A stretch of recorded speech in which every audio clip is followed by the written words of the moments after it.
Part 2-তে আমরা দেখতে পাই এই ছোট বাচ্চার মুখের দিকে তাকিয়ে মেয়েটির বাঁচার প্রবল ইচ্ছা জাগে। সে নিজের সাথে নিজে প্রতিজ্ঞা করে যে কোনো উপায়ে হোক সে ও তার বাচ্চা নদীর কিনারায় গিয়ে পৌঁছাবে। এখন তাদের বাঁচার একমাত্র উপায় ছিল কন্টেনার থেকে বের হওয়া। হঠাৎ মেয়েটি লক্ষ্য করে তার পাশে একটি লোহা কাটার মেশিন রয়েছে, তাই সে ওই মেশিন দিয়ে কন্টেনারের উপরের অংশ ফুটো করতে থাকে। কিছুক্ষণ পরে মেশিনটা নষ্ট হয়ে যায়।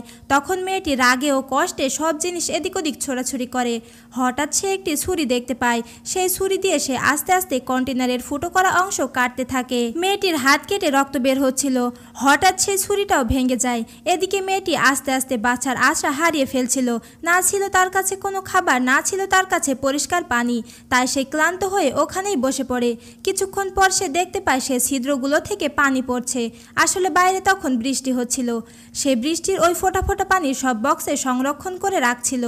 তখনই মেয়েটির মাথায় একটি বুদ্ধি আসে, আর সে একটি বেল্টের সাহায্যে খুব কষ্ট করে কন্টেনারের উপরে কাটা অংশ খুলে ফেলে। অনেকদিন পর সুন্দর আকাশ দেখে সে জোরে জোরে হাসতে থাকে আর বাঁচার আশা জাগে।